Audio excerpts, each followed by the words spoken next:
Traveler, who are all these people? Friends of ours! Allow Paimon to introduce Xiangling, Guoba, and Kuqing. Kuqing? Of the Qixing? She's Hi. It's not that. I'm just your typical commoner.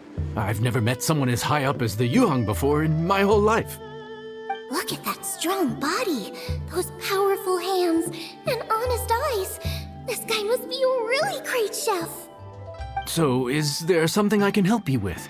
You've come a long way out to end up at Wangshu Inn. Let me fill you in.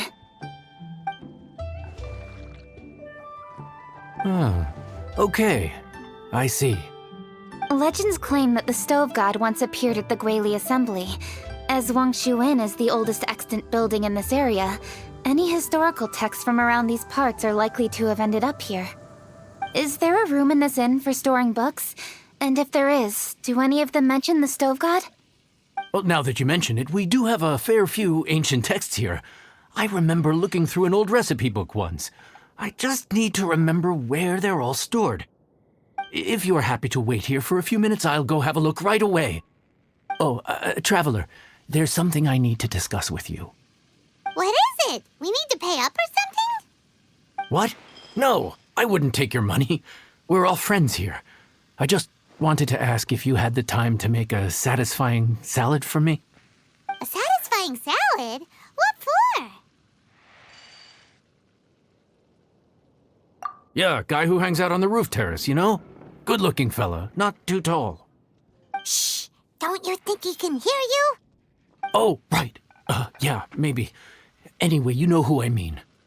The boss told me to take care of him, but this guy, let me tell you, he is one tough nut to crack. He usually turns his nose up at everything that isn't almond tofu. But the boss tells me you once made him a satisfying salad, and it all went down so well. So I was thinking, could you teach me how to make it too? That way, I'll have something else in my arsenal. Oh, so this is for show! You guys really look after him, huh? Well, that's life, right? You gotta look out for your own people. All right then, wait right here. I'll be just 1 minute. Clock is ticking! 59, 58... Sorry for the trouble, Traveler. Okay. Here you are. Thank you ever so much. While Kuqing's reading her book, let's make that satisfying salad. Xiangling, what are you gonna do? I'd love to come watch too, but I don't want to get in the way, so I'll just stay here with Kuqing. Okay, shall we go then? Go ahead and get started. I'll just watch from over here. I only need to watch you make it once to have it committed to memory. That should do it.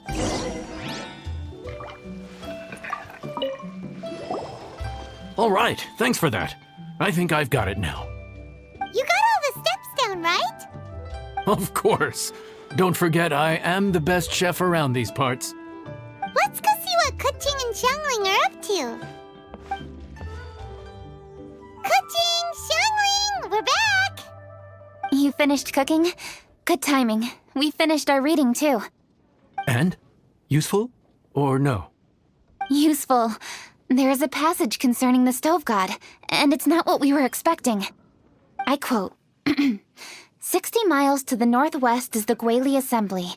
Many were settled there, where they hunted in groups, farmed the land, and made their living from what the soil yielded.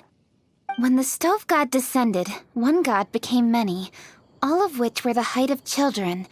As does a star when it descends into the world, so the Stove God went out among the common folk and taught them to create fire. With fire, the people at last learned to make hot food, and they dined on rice congee and cooked meat thereafter. This is a radically different account from the one given in Demystifying the Legends of Liyue, and also a conflicting one. One god became many? Does that mean there was more than one Stove God? Taking the text at face value, that is what it says. Went out among the common folk and taught them to create fire. So did the stove god really go and teach people how to cook firsthand? Now that's a god who truly cared for their people. So, we've got two leads, but they contradict each other. How do we know which one to believe? By continuing our investigation and reserving judgment for now. Thank you for this text, Yanxiao. It's my pleasure, really. Think nothing of it. If anything, I should be thanking the traveler. Listen, you've helped me an awful lot. Not just today, but in the past, too. I want to make it up to you properly, and as it happens, things are pretty quiet here today. So I'd like to take the chance to treat you all. What do you say? Will you stay for a meal? Wow, he sure sounds confident in his cooking. I like that. Confidence is one of the best ingredients a chef can have. I really want to try his cooking. I say we take him up on his offer.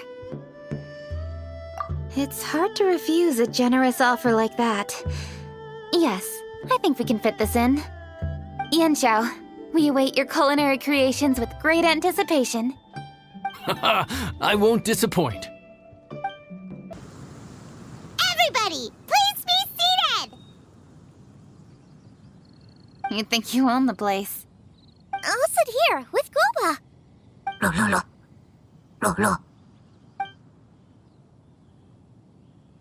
Here we are. That's everything you ordered.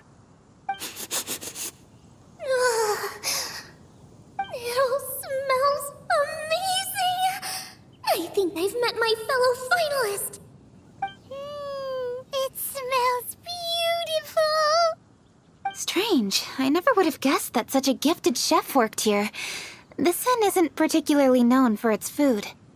Everyone likes a good meal, whether they're staying the night or just stopping by for a bite. We call it an inn, but the fact is it's much more than that. We have to cater to all aspects of daily life to make this a true home away from home. Please enjoy your meal at your leisure. I should get back to work now. Yanxiao, are you taking part in this year's Masterful Chefs? Huh? You too? Yup, I've signed up already, and I've got my eyes on the prize. Your cooking's delicious, Yanxiao. I'm really looking forward to seeing you in the final. Huh. Interesting. All right, I'll see you there. What was that? Some kind of power move? No, it seemed more sportsmanlike than that. Yup, he's a really talented chef. His food was excellent, and it showed he has a level-headed personality. That's the kind of chef that could be a match for me.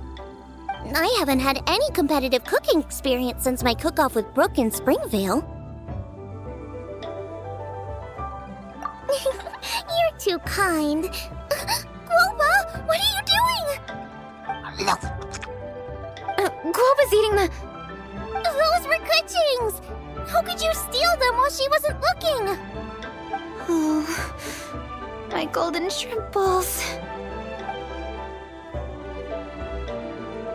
Huh? You ate every last one?